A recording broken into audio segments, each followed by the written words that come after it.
जय हिंद दोस्तों, स्वागत है आपका आपके अपने चैनल स्टडी ब्लास्टर पर और मेरा नाम है दिनेश आर्य।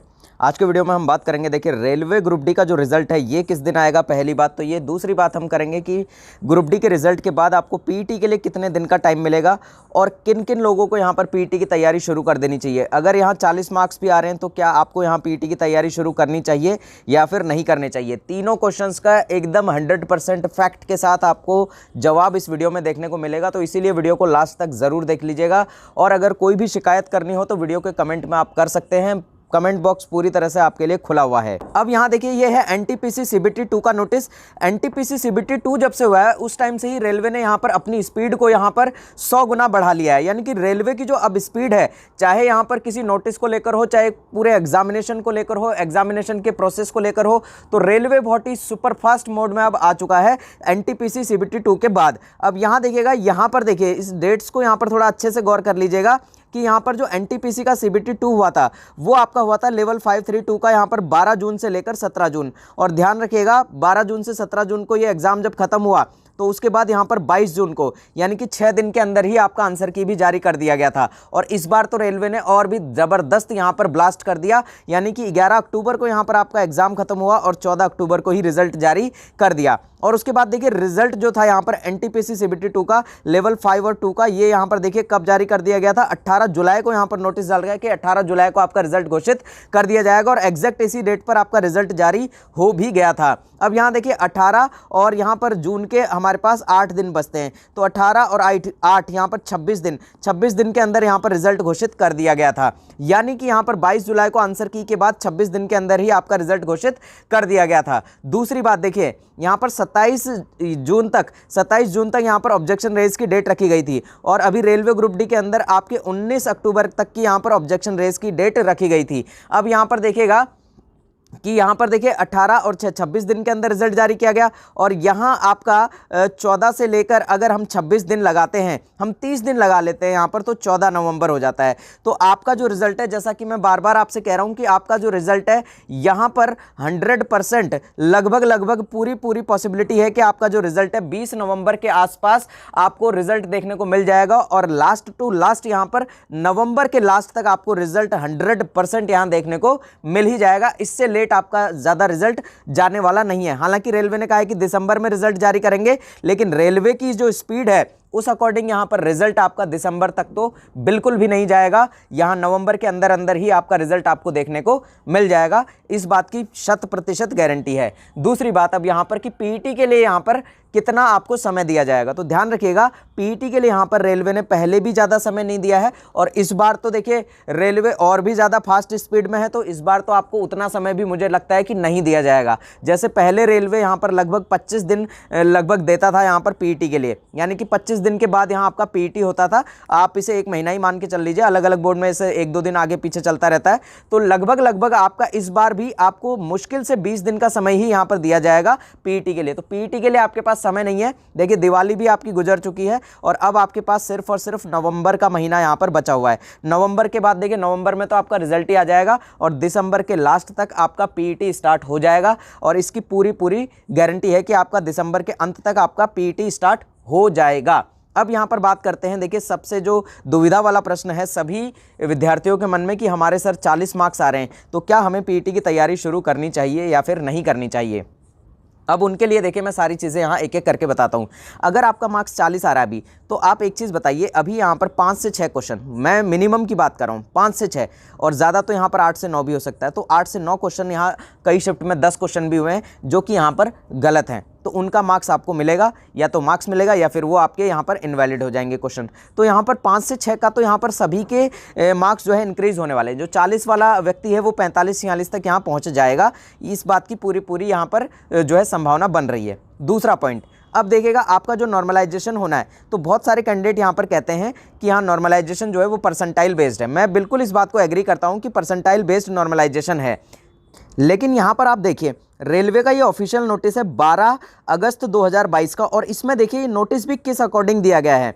Amendment number 1 to corrigendum and amendment number 4 dated 7/4/2022। अब यहाँ देखिएगा किसके अकॉर्डिंग ये आपका पूरा का पूरा अमेंडमेंट यहाँ दिया गया है और अमेंडमेंट आप जानते भी हैं। यहाँ देखिए अब यहाँ देखिए कॉरिगेंडम एंड अमेंडमेंट नंबर यहाँ पर आपको दिया हुआ है, जो कि इन्होंने नोटिस पब्लिश किया था 7/4/2022 को। देखिए कॉरिगेंडम क्या होता है कि अगर आपने कोई पुराना नोटिस दिया है और उस नोटिस के अंदर अगर कोई चेंजेस करने होते हैं, कुछ चेंजेस जो होते हैं, वो चेंजेस क्या होते हैं, वो आपके कहलाते हैं कॉरिगेंडम। ठीक है, इंग्लिश का ये बहुत ही अच्छा वर्ड है, एसएससी में पूछा जाता है। अगर आपने जीडी का फॉर्म भरा है तो वहाँ एसएससी में आपसे पूछा जा सकता है कॉरिगेंडम। दूसरी बात है यहाँ पर अमेंडमेंट। अमेंडमेंट जैसे कि आप यहाँ संविधान पढ़ते हैं तो संविधान के बहुत सारे संशोधन हुए। संशोधन क्या होता है कि जब कोई नई चीज़ यहाँ जोड़ी जाती है तो उसे कहा जाता है यहाँ अमेंडमेंट या संशोधन। तो इसी तरह से यहाँ पर इस नोटिस के अंदर जो चीज़ें यहाँ पर चेंज की गई और जो कुछ चीज़ें नई यहाँ पर लागू की गई, उसी के अकॉर्डिंग ये वाला नोटिस रेलवे ने निकाला था 12/8/2022 को। अब इसमें देखिए पूरा का पूरा ये जो नोटिस था, इसमें सारी पॉइंट जो बताई गई थी वो परसेंटाइल जो इक्विवेलेंस है उसके लिए बताई गई थी। यहाँ देखिए, for normalisation across shifts RRB shall use the percentile equivalence. अब यहाँ पर देखिए क्लियरली सारी चीज़ें बता रखी हैं, सारा आप पढ़ सकते हैं इस नोटिस को। अभी भी यहाँ पर रेलवे के ऑफिशियल वेबसाइट पर ये नोटिस आपको दिख जाएगा।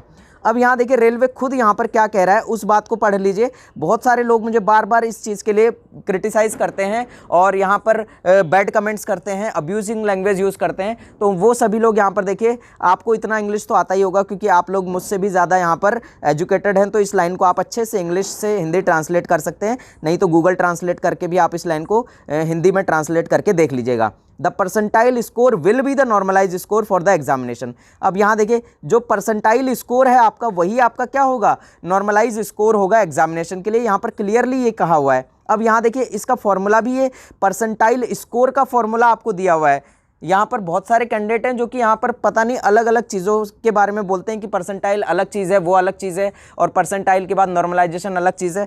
तो यहाँ रेलवे खुद देखिए, यहाँ पर परसेंटाइल स्कोर और यहाँ पर भी लिखा हुआ है कि percentile score will the normalisation score, की परसेंटाइल स्कोर ही क्या होगा, आपका नॉर्मलाइज स्कोर होगा। अब यहाँ देखिए आपका ये फॉर्मूला आपको भी पता है, मैं काफ़ी बार आपको बता चुका हूँ कि यहाँ पर ऊपर अगर किसी भी कैंडिडेट का मान लीजिए नॉर्मलाइजेशन करना है तो ऊपर क्या किया जाएगा, यहाँ पर ऊपर यहाँ लिखा जाएगा शिफ्ट के अंदर, क्या लिखा जाएगा, उस शिफ्ट के अंदर यहाँ पर उस कैंडिडेट के बराबर या उससे कम मार्क्स पाने वाले कितने कैंडिडेट हैं, यानी कि उस कैंडिडेट के बराबर या उससे कम मार्क्स पाने वाले कैंडिडेट की संख्या को यहाँ ऊपर लिखेंगे और नीचे लिखेंगे यहाँ पर उस शिफ्ट के अंदर कितने कैंडिडेट्स उपस्थित हुए थे उनकी संख्या नीचे लिखी जाएगी और उसको मल्टीप्लाई कर दिया जाएगा 100 से।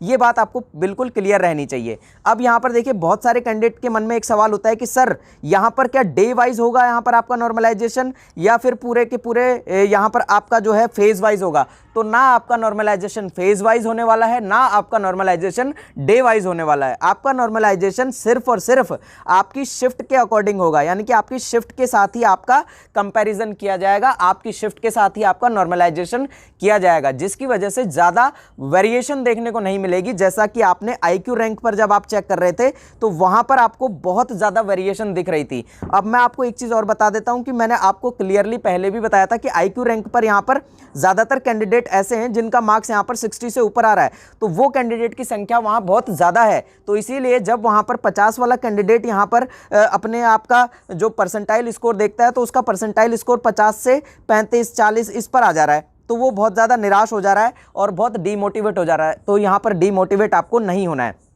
अब देखिए 40 वाले को यहाँ पीटी की तैयारी करनी चाहिए या फिर नहीं करनी चाहिए। तो देखिए 40 वाले को यहाँ निश्चित तौर पर पीटी की तैयारी करनी चाहिए। यहाँ कुछ एक बोर्ड ऐसे हैं जिनमें कि यहाँ पर 40 से ऊपर का कट ऑफ जाएगा, लेकिन ज़्यादातर जो बोर्ड है अगर वहाँ रॉ मार्क्स आपका 40 भी आ रहा है कई बोर्ड में, ठीक है, बहुत सारे बोर्ड है जहाँ पर कि यहाँ पर आपका पर सीट कंपटीशन बहुत कम है, तो वहाँ 40 पर भी आपका सिलेक्शन हो जाएगा अगर आप यहाँ पर SC ST से हैं।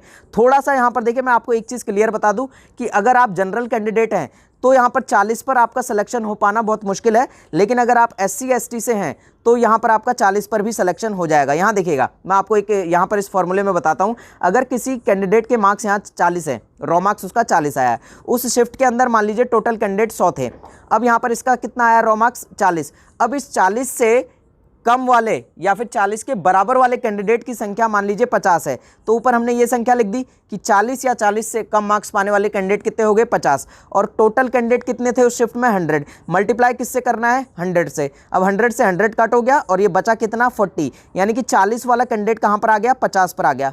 तो ईजिली जो है 40 वाले का भी सिलेक्शन यहाँ हो जाएगा। डिपेंड करेगा यहाँ पर नॉर्मलाइजेशन पर, क्योंकि देखिए नॉर्मलाइजेशन एक लक फैक्टर पर काम करता है, पूरी तरह से आपको भी पता है। इस बार भी यहाँ यहाँ पर देखिए कैंडिडेट्स के मार्क्स जो हैं 10, 15, 20 का वेरिएशन देखने को ज़रूर मिलेगा। और यहाँ पर इतना वेरिएशन देखने को नहीं मिलेगा, जैसे पिछली बार क्या 30-40 नंबर बढ़ गए थे, इस बार 30-40 नंबर आप भूल जाइएगा, 30-40 तो नहीं बढ़ेंगे, लेकिन हाँ इतना है कि 10, 15, 20 तो इस बार भी आपके बढ़ेंगे ही बढ़ेंगे। अब यहाँ पर आपका लक फैक्टर डिपेंड करेगा कि आपके कितने बढ़ेंगे। हो सकता है आपके 5 बढ़े, हो सकता है आपके 10 बढ़े, हो सकता है 15, हो सकता है 20, और हो सकता है आपके -5 भी हो जाएं, और हो सकता है आपके -10 भी हो जाएं। डिपेंड करेगा आपके शिफ्ट के अंदर कैसे कैंडिडेट बैठे हुए हैं, कि आपकी शिफ्ट के अंदर आपसे ज़्यादा मार्क्स पाने वाले कैंडिडेट की संख्या ज़्यादा है या फिर आपसे कम मार्क्स पाने वाले कैंडिडेट की संख्या ज़्यादा है। अगर आपकी शिफ्ट के अंदर आपसे ज़्यादा मार्क्स पाने वाले कैंडिडेट की संख्या बहुत ज़्यादा हुई तो यहाँ पर आपका जो मार्क्स है वो यहाँ डाउन हो जाएगा, यानी कि आपका मार्क्स जो है वो कम भी हो जाएगा। और अगर आपकी शिफ्ट के अंदर आपके बराबर या आपसे कम मार्क्स पाने वाले कैंडिडेट की संख्या यहाँ पर बहुत ज़्यादा है तो उस केस में आपका जो परसेंटाइल स्कोर है, आपका जो मार्क्स है यहाँ पर वो इंक्रीज हो जाएगा। तो ये दोनों बातें आपको ध्यान रखनी है और अपने लक पर आपको भरोसा करना है कि आपका लक जो है अच्छा होगा।